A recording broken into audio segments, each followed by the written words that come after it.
Welcome to Drive the Daf, clear, structured explanation of the daily Daf in 20 minutes. You can even follow in the car.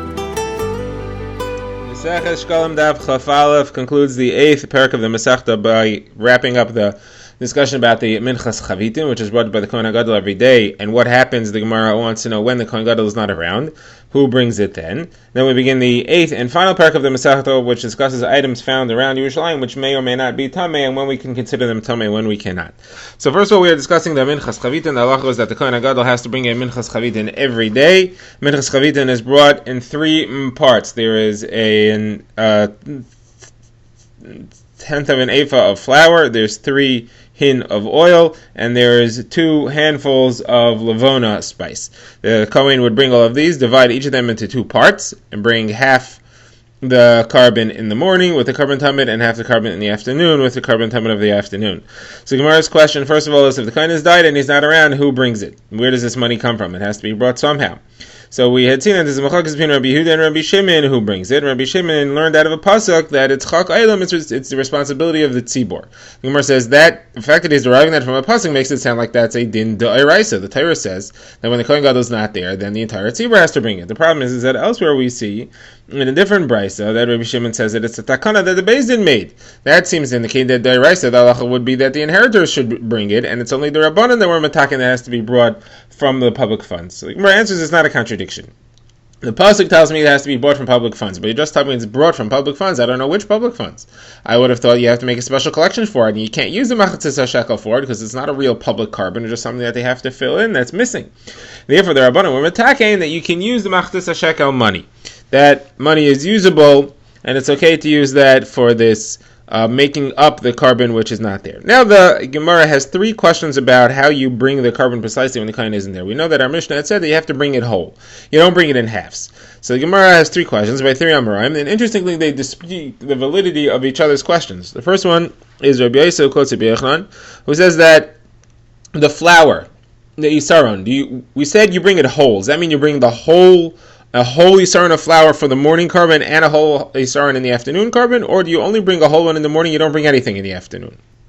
Now, Rabbi Yochanan kind of assumes, he considers the possibility that the likely answer will be that you have to bring a complete isaron, a complete tenth of an ephah in the morning and a complete tenth of an ephah in the afternoon, and the reason for that is because the whole way we know about this Minchas Chavitin is because it's called a tamid, it's called a constant carbon, and should therefore be just like the carbon in the tamid itself that was brought every day. There was a complete one in the morning and a complete one in the afternoon, so you would also make sure you have to have one in the morning and one in the afternoon. You can't just have one in the morning and that's the 2 together. You got to have one in the morning, one in the afternoon. So if you bring it complete, you have to bring a complete one in the morning and a complete one in the afternoon, not in halves. So if that's the case, so Rabbi Yochanan asks, then what about the 3 lugin of oil? That carbon tamid we know for the flour. What about the 3 lugin of oil? Can you split that? Or do you have to have a full 3 lugin in the morning, a full 3 lugin in the afternoon? And then Chizkiah wants to add, and what about the handful of lavona, the handful of spices? Can you, there are actually 2 handfuls that are brought usually. 1 handful for the half that's brought in the morning, 1 handful for the half that's brought in the afternoon. That's each half of the whole carbon. So the question is, can you here split that still? Bring one handful with the morning and 1 handful in the afternoon? Or since you're bringing 2 full carbonos, one in the morning and 1 in the afternoon, do you have to bring 2 full handfuls, 1 in the morning and 1 in the afternoon? So the Gemara says that Rabbi Yossi is not bothered by this question. He says that question out on here because the whole way we learned that the size is a handful is from the Minchas Choite, a special carbon mincha called Minchas Choite, where there is the share there is a handful. So just like over there, if you have twice the size carbon, you have to bring twice the handful. Here also, if you have twice the size carbon, you obviously have to bring twice the handful. So when it says that Rav Chizkiah defended his question, he said, no, that's not a good proof, because if that was a good proof, then why would Rabbi Yochanan ask a question about the 3 lugin of oil? There also, you learn it from the Talmud Shel Ben Armayim, and just like there, if you brought twice the size carbon, you would have to bring twice as much oil. So it should be obvious to him, according to you, that you could apply that reasoning to the handfuls of lavona, you should also apply that reasoning to the oil. But he didn't apply that reasoning. He asked, I don't know what the halacha is there. It was a question that he asked. Obviously, your proof, and it's so obvious because you learned from the Minchas Chaytiv, there's 2 handfuls there, there's 2 handfuls here, that's not a good proof at all. So the Gemara rejects this. The Gemara says, no, There's a very big difference. There, in the case of the lugin of oil, there is no final determination. What happens on a regular carbon and tamid, if you were bringing twice as much flour, would you have to bring twice as much oil or not? Here, we know the halacha. The halacha is clear that you bring twice as many handfuls. So that's why Rabbi Yechon didn't have a question here. But it could be that your question is really resolved, like Rabbi Yasa said from the carbon tamid. Okay. Next, we refer back to the Mishnah where we had said that there's a takana derabanan that the para aduma ashes, there's no me'ilah if you use the para aduma ashes for private uses, it's not an isser me'ilah. So the Gemara says there's a brayso that seems to say that that's a din daraisa also. Because the Torah says chatas it is a carbon chatas, which means that there is me'ilah just like a chatas if you use it for private uses. But it's only the para aduma itself that has that restriction, but its ashes, once it's burnt, don't have that restriction. So that sounds like it's a din daraisa, not something that people were that the chachamim were metaken like you're claiming. So Gemara says that there are two stages of this. Midaraisa, there is no me'ilah. The problem is that people were using it for their own use. They were using it to smear on their wounds and all kinds of other things. So Chazal saw that this is a problem. It's being used up. So they came and they were attacking that there is me'ilah. Then they saw that the problem went away, so they took the gzeira off. So it was both midaraisa, there's no me'ilah, and their Rabbanan were attacking that there's no me'ilah in order to take off a different tekana that they made. Okay, now referring back to the Mishnah, we had seen a discussion as to if the birds that were set aside for the karbanos of the people who need to bring two bird karbanos, oas of and achatas of, who has to replace that. So Gemara repeats here a brief discussion which it had on Daf Yud Tes. There we said if there's money that's found between the collection box for these birds and between a different collection box, the money goes to the other box. So the Gemara had asked, what's going to be with the people if it was really from the bird collection box, what's going to be with the people who put that money in there so that the Kohen would bring a carbon for them? They're not going to have a carbon. They're going to assume that their carbon was already had, and it will not have been. So Gemara says, because the same thing happens over here, the opinion that says that the supplier of birds to the Beis Din has to replace anything that's lost, it will say also if this money is lost and there's less in the box, he will have to replace that which is lost from the box and have to give more birds, and that will be used to cover the people who lost their kabbanos. Okay, this concludes the 8th parak. Now the Gemara begins this concludes the 7th parak. Now the Gemara begins the 8th parak, which discusses what happens if you find different objects around Yerushalayim. Is it tamei or not? So generally we assume that things which are found have tumah on it. Near Yerushalayim or in Yerushalayim, you could be more mekel possibly under certain circumstances because many people who came there were tahar. They came to bring karbonos. They came to go into the Beis Hamikdash. They were careful to be tahar, so there were less tamei people around. Especially on Yom Tov. Yom Tov is an even greater reason because people came to be oler regel and they brought karbonos. Certainly, there's more of a reason to assume that things are tahar there. So the Gemara, the Mishnah, in the beginning of the parak discusses spit. We find spit on the floor. Now, spit, if it comes from a zav, is a problem. There are a few individuals that there is spit is metame. It's an avatoma. It's metame anything that touches it. So if you step on it or something, it makes you tame and very serious. So a zav is a good example of that. So the first thing is, what is the halacha of spit, which is found in the streets of Yerushalayim? So if you find spit on the floor around there, Yisrael, Chazal made a gzera that it is tamei for sure. You don't know who it's from. It could be from the zav. Question is if you find in Yerushalayim. There aren't too many zavim walking around Yerushalayim. So it's a machlok. Because according to Rabbi Meir, all of Yerushalayim, the spit is considered to be tahar. You assume that a zav is not there. People in Yerushalayim are taharim. Except for one place called the Shuk HaElyon, the upper market. The Gemara explains. The Gemara actually explains this twice. The Gemara says that there were nachrim in the upper market who used to slaughter wild donkeys, and they would sell them. And the halacha is that the spit of a nachri has the halacha of the spit of a zav.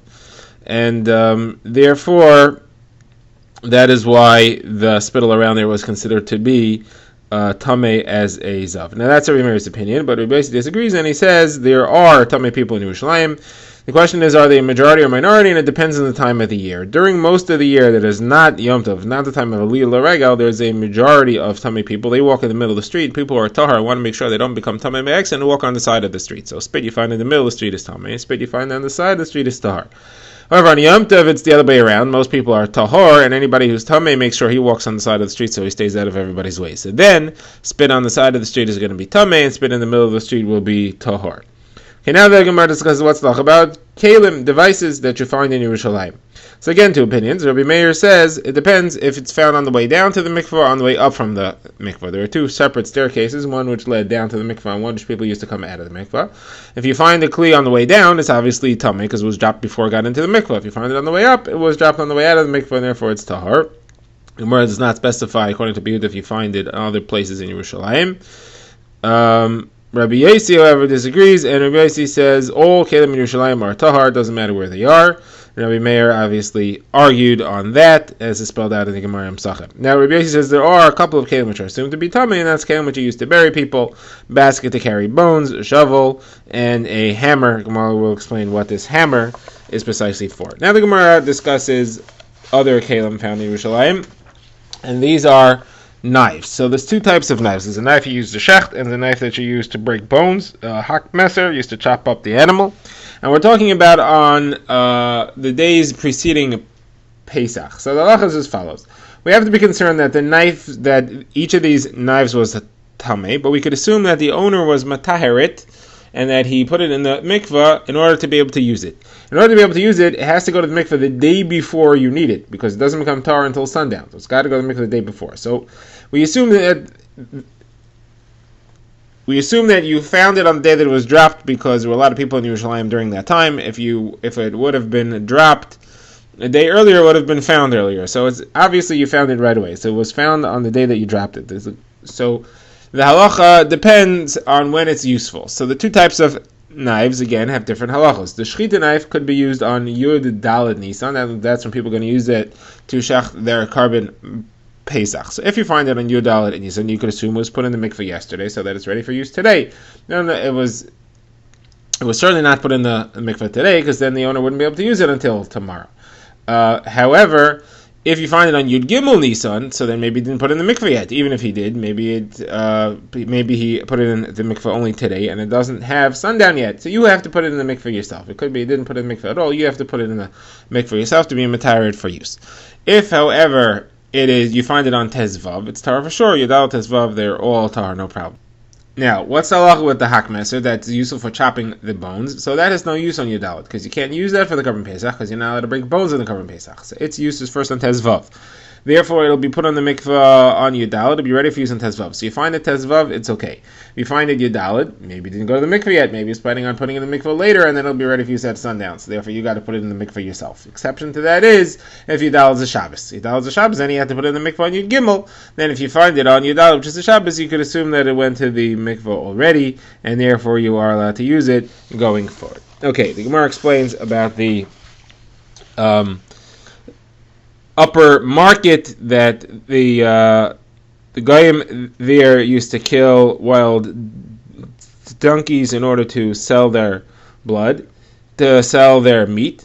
And the Gemara now gets into a long discussion about the blood of a nevela. The Gemara says that the people who were being Oila Regal once walked through that area and they were up to their knees in blood. Now this blood is the blood of a nevela. And there's a question which we've seen earlier on Daf Tes, if blood of a nevela is metame or not. We know that the meat of a nevela is metame. The question is, what about the blood of the nevela? So this entire discussion appears there.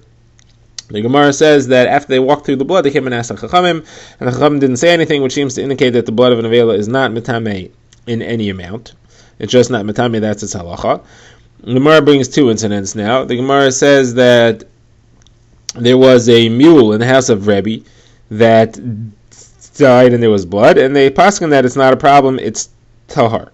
The question is that because it was not enough blood to be metame, you need a minimum size, or is it that blood of a nevela is never metame, it's not considered to be like the meat of the nevela? So the Gemara says that Rabbi Elazar asked Rabbi Simon this question, and Rabbi Simon didn't respond, so he went and asked Rabbi Shua ben Levi, and he said, no, the blood is metame, just there wasn't enough, there wasn't a minimum size here, there wasn't a revis. And Rabbi Simon was upset that he didn't get an answer for this. Rabbi Elazar was upset that he didn't get an answer for this from Rabbi Simon when he asked the question in the first place. So now the Gemara says that this story was said over to Rav Bivi. Rabbi Yitzchak Bar Bisna said it over to Rav Bivi, and he asked him what was the amount. Was it that it was a tahar because it's always tahar, because blood of an avela is not matame, or is it because it was less than a revius? He asked the same question, and Rav Bibi also didn't answer. So Rav Zrika asked Rav Bibi, why not answering him? So he said, I was sorry, I was very distracted because my financial situation is not very good, and I'm worried about where I'm getting food to eat.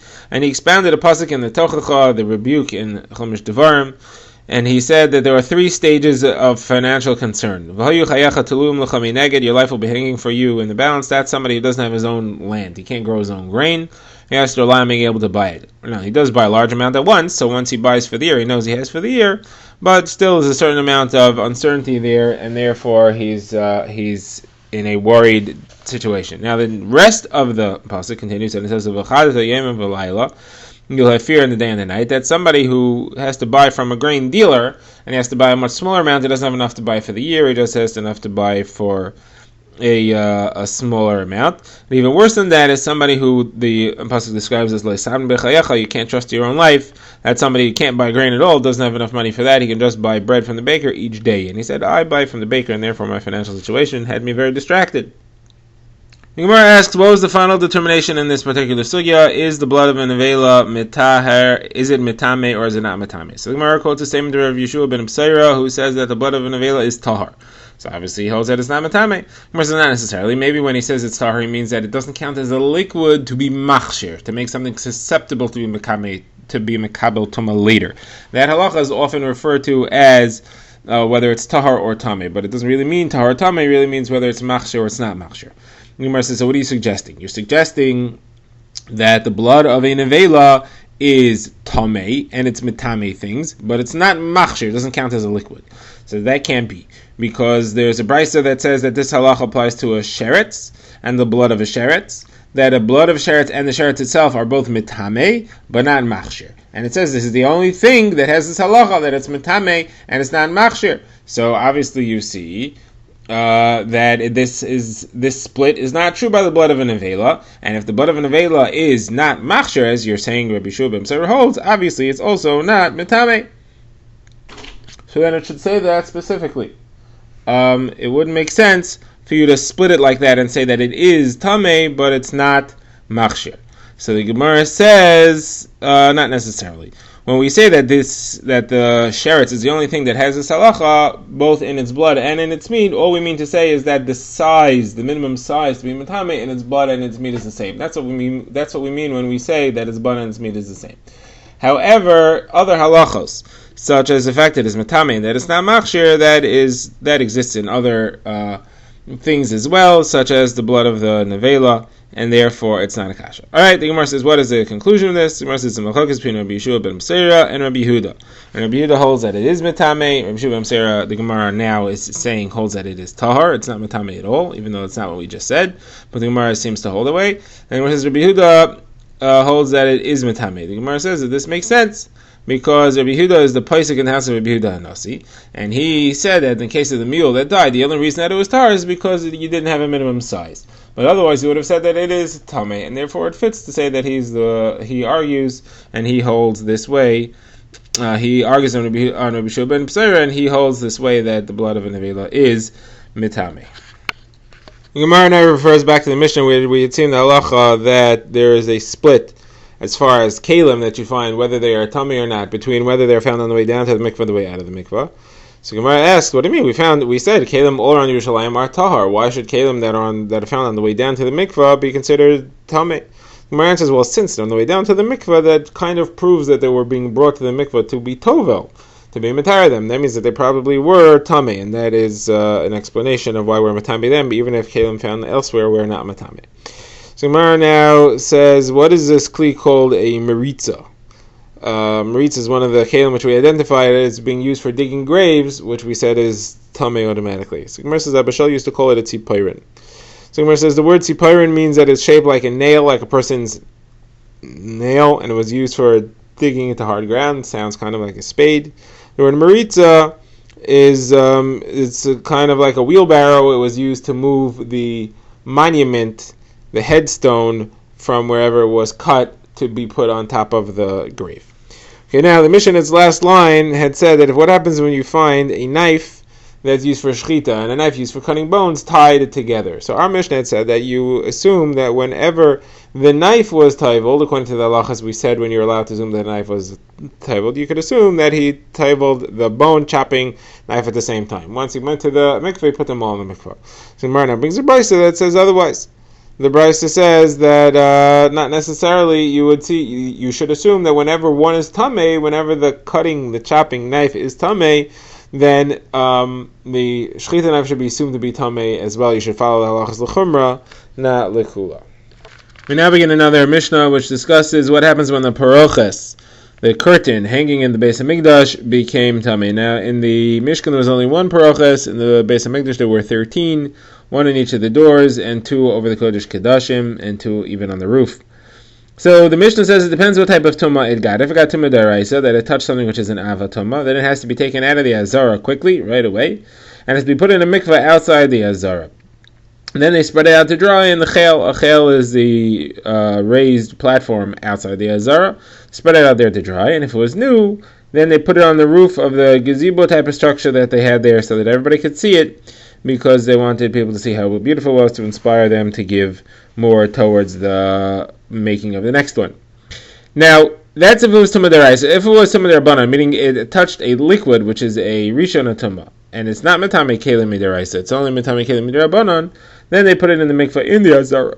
Did not have to leave the azara. They put it right away into the mikveh over there, and it didn't even have to wait until nightfall to be brought back in and hung back up. It was tahar right away.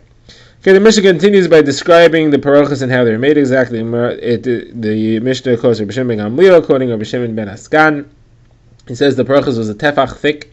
It was made out of 72 units of weaving, that is 72 loops that held the rings that were on the loom in order to be able to weave it.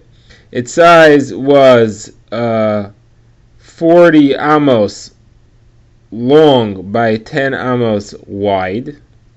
Each thread was made out of a combined weaving of 24 smaller threads, and it cost, in a tremendous amount, it cost no less than 820,000 dinare zav for all these materials. And it was so big and heavy that in order to put it in the mikveh required 300 kohanim to schlep it. And they made 2 new ones every year. Now, our Mishnah had said just now that the threads which the parochas was woven from was made out of 24 smaller threads spun together. The Gemara brings 3 opinions. One that it was 24 like our Mishnah, one that it was 32, and one that it was really 48. And the Gemara shows how this is all derived from the Psukim. Now, the threads were certainly spun out of 4 colors. It was Tcheles, Agaman, Tolas, and Sheish. The question is how many of each were there. So the first opinion is that there were 6 of each, and that way all spun together you had 24. And the 6 come from the following thing. The Gemara says, when the Torah says spun together, it uses the word mashzar. Had it said just chut, I would have thought it was 1 thread. Kafel would have meant 2 threads. Shazar would have meant 3 threads. Mashzar means twice, that means 6 threads. 6 threads of each of 4 colors is 24 threads.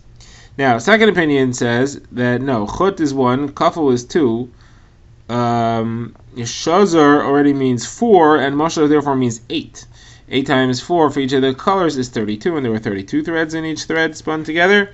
And the last opinion is that there were really 48, and that's because there were 12 in each thread spun together, and there were 12 of each color in the thread. And that's learned as follows. The word chod would have meant echad, kafel is 2. Kliya is another word that we could have used. That would have meant 3. Shazar would have meant 6, twice as much as that, and mashzar is twice as much as that, which is 12. 12 threads for each of the 4 colors spun together is a total of 48 threads in each larger thread. Okay, now the Gemara moves on to discuss what the Torah means when it calls it Ma'aser Roikim and Ma'aser Choshev. Ma'aser Roikim, Ma'aser Choshev, the work of a weaver and the work of an artisan. What do these 2 things mean? So the Gemara said that one of them means that it had one side, and one of them means that it was two-sided. So the Gemara brings a machlokes between Rabbi Yehuda and Rabbi Nechemia as to what one-sided and two-sided means. According to one-sided means that it had a picture only on one side. It had a line on one side, the other side was blank. It was just smooth. That is what's meant by one-sided. And a two-sided means that it had a picture on both sides. But the picture is the same. If you had a line on one side, you had a line on the other side. That's called two-sided. Now the other opinion is that no, that's called one-sided. If you have the same line on both sides, that's one-sided. Two-sided is if you have two different pictures seen from opposite sides. You have a lion on one side and an eagle on the other side, that's called two-sided. And that is the difference between Ma'aser Rokim and Ma'aser Choshech. Now, the Mishnah had said it takes 300 Kohanim to schlep it. Says the Gemara that is an exaggeration. It didn't really take 300 Kohanim. It was just trying to say that it was very heavy. Similar to this, we find other exaggerations about the amount of ash that was heaped on the Mizbeach. It says that it was 300 kor. A kor is anywhere from 248 to 432 liters, so this is a tremendous amount. And there, Rabbi Yossi Bei Rabbi Boons and the Shmuel, just like you said it here, that's an exaggeration. It's a very large amount, but it was not quite. Drive the Daf is a project of the Grand Woodlands Shul and is presented by Rabbi Yitzchak Landa. Find us on YouTube or subscribe to daily emails by emailing drivethedaf@gmail.com.